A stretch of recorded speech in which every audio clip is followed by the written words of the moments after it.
Welcome to another edition of the Monday Morning Tennis Rant. And let's start off with the biggest headline of last week, which is the death of the one-hander. And I can see this coming from a mile away because Tsitsipas was going to fall out of. Interestingly, Dimitrov went pretty far in Rotterdam at the 500 tournament, and if he would have beaten Dimenauer, he would have gotten into the top 10, and there wouldn't be the death of the one-hander because for the first time in ATP history, there are no one-handed backhands in the top 10. Is the one-handed backhand dead? No, it is not. Is the number of one-handed backhand players declining, and will it continue to decline? I actually think we're going to stagnate at a certain number, but I want you to watch a video of mine from 5 years ago where I talked about this exact topic, and I provided some statistics in the decline of the one-handed backhand on both the ATP and the WTA Tour. The one-handed backhand has unfortunately been on a steady decline on the professional tours. I counted the number of one-handed backhands on the WTA and ATP top 100 rankings, and the numbers were very surprising. So on the WTA rankings in the top 100, there are only 2 players using a one-handed backhand. On the men, there were 17. 10 years ago, on the women's, there was only 2 using a one-handed backhand. On the men, there was almost double as many, 31. 20 years ago, very surprising, on the women top 100, there were 26 women using a one-handed backhand. On the men's side, it was 36. Apart from that very shaky performance in front of the camera very early on in my YouTube channel, the info is quite good. And you heard what I said. 5 years ago, there were 17 players with a one-handed backhand in the top 100. Now it's only 10. So the number is going down. Now, in another 5 years, will the number go down to 3, 4 players in the top 100? I actually don't think so. I personally think that the number is going to stagnate around 10, and on the women's side, it's going to stagnate around 2 or 3 players that use a one-handed backhand inside the top 100. Now, what I said in this video 5 years ago, which you're more than welcome to watch, I'm going to put the link in the description. I'm going to give you a brief synopsis. Basically, the reason why you see the less one-handed backhands is because the two-handed backhand is easier, especially for beginners. It's going to be tougher to learn to play tennis with one hand. You're going to get quicker results with 2 hands. You have more stability. A lot of players are too weak, and when they hit a one-handed backhand, the arm tends to collapse a little bit. Does this mean that everybody should be encouraged to do a two-handed backhand? Not at all. And there's going to be some juniors who can hit a one-handed backhand. They're definitely out there. So what I do as a coach when I have a junior is the following. I have them try both, the one-handed and the two-handed. And you can quickly see whether somebody could possibly develop a one-handed backhand or not. Some players just can't. Now, one other thing that I'm going to say is the following. You can also switch to a one-handed backhand from a two-handed backhand when you are still in the development stage. So let's say somebody starts tennis at 5 years old, plays with 2 hands, and then maybe at 8, 9, or 10 years old, switches to a one-handed backhand. That works as well. What is not going to work is switching from a two-handed backhand to a one-handed backhand when they're already developed as a player. So this is something that has to be done by coaches early on. This is the primary reason why I did my project one-handed backhand, where I taught myself how to do a one-handed backhand. I'm currently teaching Sarah, who you know from my videos, how to hit a one-handed backhand. I encourage all coaches to test their players, and if somebody is able to do a one-hander, by all means they should continue doing so, because there's a lot of myths floating around about the two-handed backhand versus the one-handed backhand. Look, of course there are advantages to the two-handed backhand on the return of serve. High balls are also going to be a little bit easier with 2 hands, but there are also advantages on the one-handed backhand. For example, angles are a lot easier to accomplish. Feel shots in general are a lot easier to accomplish. Players generally have a better one-handed backhand slice and a backhand volley when they develop a one-handed backhand. So the one-handed backhand is not dead, but the numbers are going down. But will it completely disappear? I don't think so. And the way Dimitrov is playing, I think that he's going to be in the top 10 soon this year. And Tsitsipas belongs in the top 10.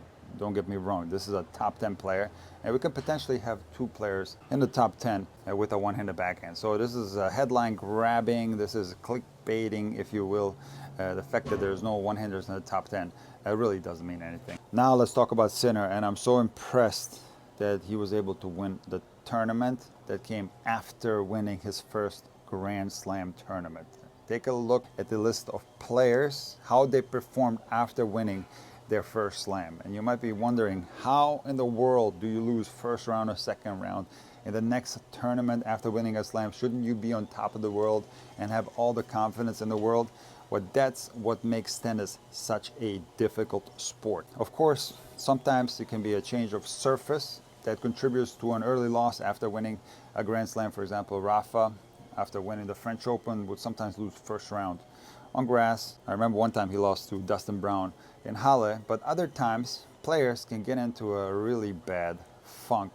And I always bring up the example of Sloane Stephens, who in 2017 won the US Open and then went on a losing streak. In fact, she didn't win a single match for the rest of that year. Didn't win a match until February of the next year. So she went on an incredible losing streak where she was going out in straight sets after winning the US Open. And why might that be the case? Look, when you win a Grand Slam tournament, everything changes. Now, the pressure is immense because people are expecting you to do well, and some players will falter under that pressure. Sometimes there can be motivational problems. When a player wins the Grand Slam, they feel a sense of accomplishment, and it's tough to motivate themselves to keep going. Now, in Sloane's case, she actually quickly turned around those losses and ended up winning Miami and went to the final of the French Open. So these losing streaks usually don't last, but there also has been some players who were once slam wonders, who did one incredible result and then didn't really perform well for the rest of their careers. Now, when it comes to Sinner, I knew that he wasn't going to go out early in Rotterdam after winning the Australian Open, because the guy has had such a steady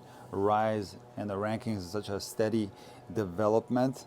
I don't think we've ever seen anyone steadily rise up the ranks without any ups and downs. Of course, knock on wood, this could come later. Nobody's safe from this, but so far the guy has been steadily rising. Every time I see Sinner play, I'm picking up things that he's doing well that I haven't thought of before. And at this tournament in Rotterdam, he did come in a lot, and his volleys are so crisp, so clean. Also, the movement on the baseline is so solid. His base is so wide. He's able to slide into his shots, play unbelievable defense. His footwork is so crisp. Of course, he's serving huge, hitting humongous ground strokes. Look, I know Djokovic is the GOAT, and it's tough to beat Djokovic. And I'm going to put it at 50-50 if Sinner plays Djokovic in a big tournament. But to me, right now, Sinner is the best player in the world. In addition to the 500 in Rotterdam, there was two other tournaments. 250 clay court tournament in Buenos Aires. And yesterday I made a video about Jarry taking out Alcaraz. Jarry reminds me so much of Del Potro. He played an amazing match, and I was expecting him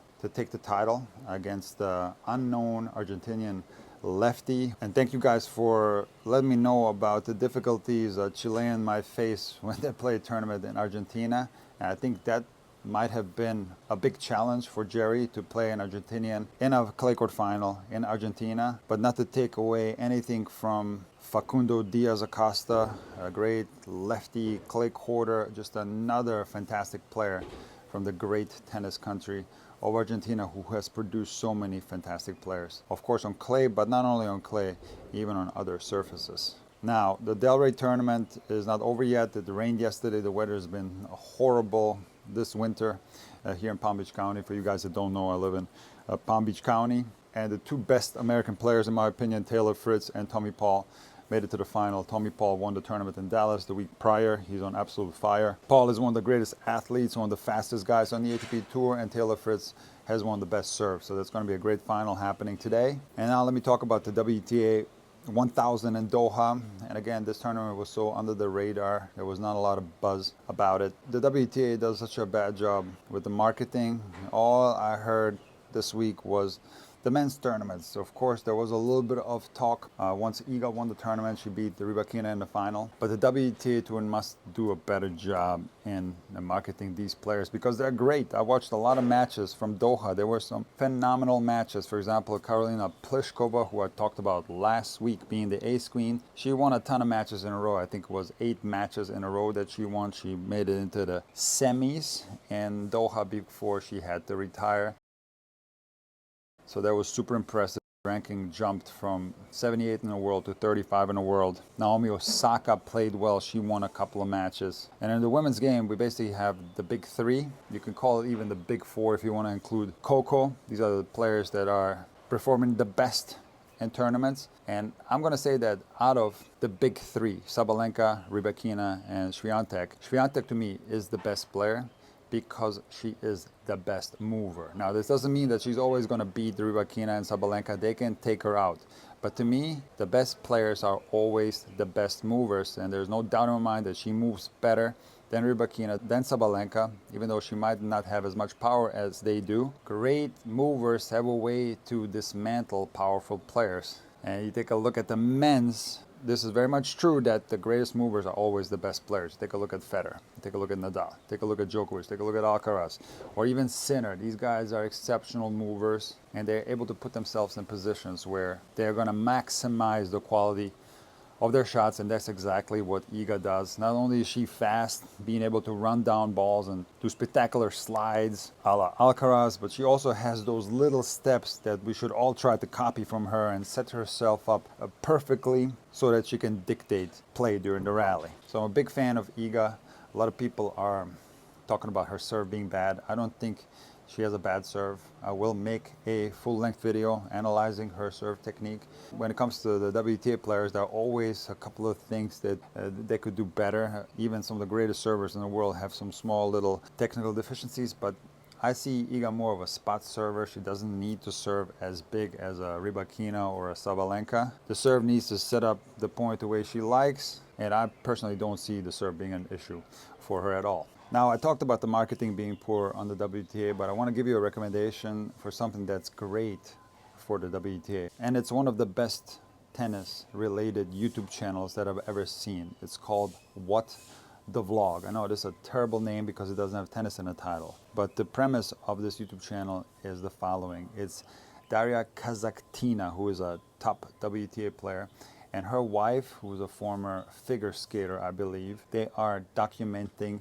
their life on tour. And I can tell you that this is fascinating for several reasons. First of all, the videos are produced really well. They have subtitles because they often are communicating in Russian. But what I like about it is the following. Generally, when tennis players are interviewed, especially the WTA ones, they come across very monotone and robotic when they're answering questions. However, what Kazakhtina does is that she interviews a lot of the players during the tournaments, and when the players are communicating with Kazakhtina, they're completely relaxed and natural, and you actually get to know them. For example, I really couldn't figure out what type of personality Ostapenko has. It's kind of hard to figure out, but I can tell you that in these videos where they feature Ostapenko, you get to see the real Ostapenko, which is fascinating. She happens to be a super nice and charismatic person, and so are many of the other players that I had no idea about. So when we're talking about WTA marketing, this is the best possible marketing that the WTA can have. And by the way, for you guys that think this is all about WTA, Kazakhtina actually interviews male players as well. She interviewed Bublik and Rublev because a lot of these tournaments are joint tournaments, and when they're walking around the grounds, there are men's players as well. So to me, this is a lot better than Breakpoint, guys. And I'm a fan of Breakpoint. I think it's good, but this is a lot better, and I highly recommend that you check it out.